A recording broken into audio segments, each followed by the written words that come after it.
वालेकुम, welcome to exam smashers. तो आज फिर मैं आप सबके सामने कंप्यूटर इंस्ट्रक्टर 22/8/2019 वाला पास्ट पेपर लेकर हाजिर हुआ हूँ। आज हम इस पास्ट पेपर का पार्ट 3 सॉल्व करेंगे। तो अगर अभी तक आपने मेरे चैनल को सब्सक्राइब नहीं किया तो चैनल को सब्सक्राइब कर दें और बेल बटन को प्रेस कर दें। तो चलते हैं हम आज के पहले क्वेश्चन की तरफ।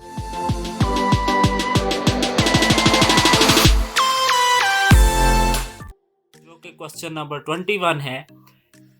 An attribute that is not part of any candidate key is known as। तो our options are subprime attribute, non-prime attribute, sub candidate key, non candidate की।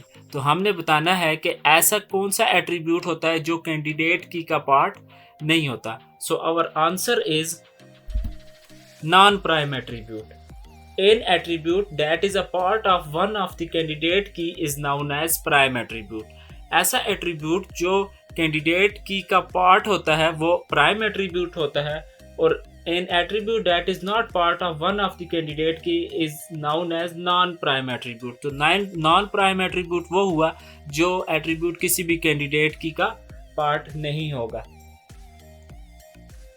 तो चलते हैं हम अपने नेक्स्ट क्वेश्चन नंबर 22 की तरफ। Which of the follow is not the degree of a relationship.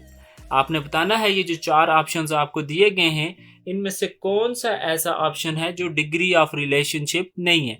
तो ऑप्शन पहला जो है वो है सिंगल, दूसरा जो है बाइनरी, तीसरा ऑप्शन है टर्नरी और चौथा ऑप्शन है an array. So our answer is single। Which of the following is not the degree of a relationship? So, single is not a degree of a relationship. There are only 4 degrees of a relationship exist। आपकी degree of relationship unary होते हैं जिसमें आपके पास just एक entity होती है। आपके पास relationship binary होता है जिसमें आपके पास दो एंटिटीज मिलकर कोई रिलेशनशिप बना रहे होते हैं, और तीसरा आपके पास रिलेशनशिप टर्नरी हो सकता है जिसमें आपके पास 3 एंटिटी सेट मिलकर रिलेशनशिप बनाए, और आपके पास जो चौथा रिलेशनशिप की डिग्री है वो ये है कि एन अरे, जिसमें आपके पास एन डिग्रीज हो सकती हैं कि आपके पास 3 से ज़्यादा भी एंटिटीज़ हो सकती हैं किसी एक रिलेशन को बनाने में। तो चलते हैं हम अपने नेक्स्ट क्वेश्चन नंबर 23 की तरफ। The degree of the relationship is, our options are number of tables in a relationship, number of entities in a relationship, number of row and columns in a relationship, number of participating entities in a relationship। आप सब ने बताना है कि degree of relationship क्या होती है। तो डिग्री ऑफ रिलेशनशिप होती है, our answer is number of entities in a relationship। कि डिग्री ऑफ रिलेशनशिप ऐसे पता चलती है कि किसी रिलेशनशिप में कितनी एंटिटीज यूज हुई हैं। अगर जितनी एंटिटीज यूज हुई हैं वो उस रिलेशनशिप की डिग्री हो जाएगी। अगर किसी रिलेशनशिप में 2 एंटिटीज यूज हुई हैं तो उस रिलेशनशिप की डिग्री 2 होगी। तो चलते हैं हम अपने नेक्स्ट क्वेश्चन नंबर 24 की तरफ। How many rules in Codd's rule of relational model of a database system. कि आपके जो कॉर्ड्स रूल जो relational model of database system में यूज होता है उसमें कितने रूल्स होते हैं। So our options are 11, 12, 13, 14। So our answer is 13। तो बेसिकली जो कॉर्ड्स रूल्स हैं वो 13 रूल्स हैं।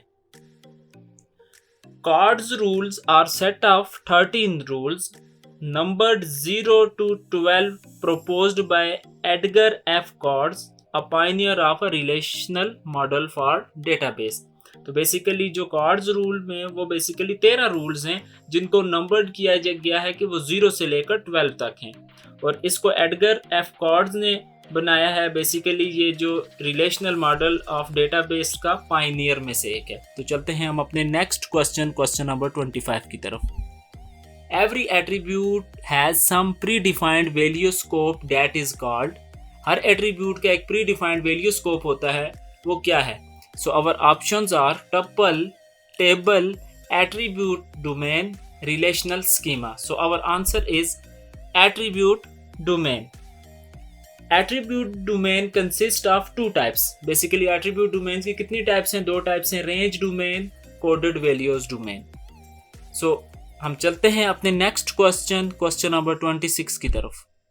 An attribute of a table cannot hold multiple values is the property of, कि ऐसा एट्रीब्यूट जो मल्टीपल वैल्यूज को होल्ड ना करे किसकी प्रॉपर्टी है? So our options are 1NF, 2NF, 3NF and 4NF। Basically NF normalization forms को कहा जाता है, 1NF, 2NF, 3NF, 4NF। So our answer is 1NF, because in 1NF attributes of a table cannot hold multiple values। तो चलते हैं हम अपने next question जो कि क्वेश्चन नंबर 27 है। A key that consists of more than one attribute to uniquely identify rows in a table is called। ऐसी की बतानी है जिसमें एक से ज्यादा एट्रीब्यूट्स ऐसे हों जो एक रोज को यूनिकली आइडेंटिफाई करवा सके। तो our options are composite key, candidate key, primary key, foreign key. So our answer is composite key. Composite key is the key that consist of more than one attribute to uniquely identify row in a table. So चलते हैं हम अपने next question number 28 की तरफ। In hierarchical model data is organized into, एक hierarchical model है उसमें data किस तरह ऑर्गेनाइज होता है? Basically our options are logical structure, physical structure, tree like structure and none of them. So our answer is tree like structure. Basically hierarchical model में जो आपका डेटा ऑर्गेनाइज होता है वो बेसिकली ट्री लाइक स्ट्रक्चर में होता है, तो उसी ट्री लाइक स्ट्रक्चर को हम हायरार्किकल कह सकते हैं। चलते हैं हम अपने नेक्स्ट क्वेश्चन नंबर 29 की तरफ। The key selected from the sets of candidates keys by database designer is called, कि ऐसी की जो डेटाबेस डिजाइनर सिलेक्ट करता है कैंडिडेट्स की में से, तो वो कौन सी है? तो ऑप्शन पहला है प्राइमरी की, दूसरा ऑप्शन सेकेंडरी की, तीसरा ऑप्शन फॉरेन की और चौथा option super key. So our answers are primary key. Basically primary key select करता है एक डेटाबेस डिजाइनर कैंडिडेट्स की में से। बेसिकली वो कैंडिडेट कीज ऐसी कीज होती हैं जो प्राइमरी की बन सकती हैं, लेकिन वो जब उनमें से कोई एक की प्राइमरी की सिलेक्ट हो जाती है तो दूसरी पार्ट ऑफ प्राइमरी की हो जाती हैं। तो चलते हैं हम अब अपने नेक्स्ट क्वेश्चन नंबर 30 की तरफ। In a entity relationship diagram means in a ER diagram double rectangles represents, कि double rectangle क्या represents करते हैं? So our options are relationship set, weak entity set, derived attributes, multi-valued attributes। तो सबसे पहले हमने ये देखना होगा कि ER डायग्राम में रेक्टेंगल किस चीज को रिप्रेजेंट करता है।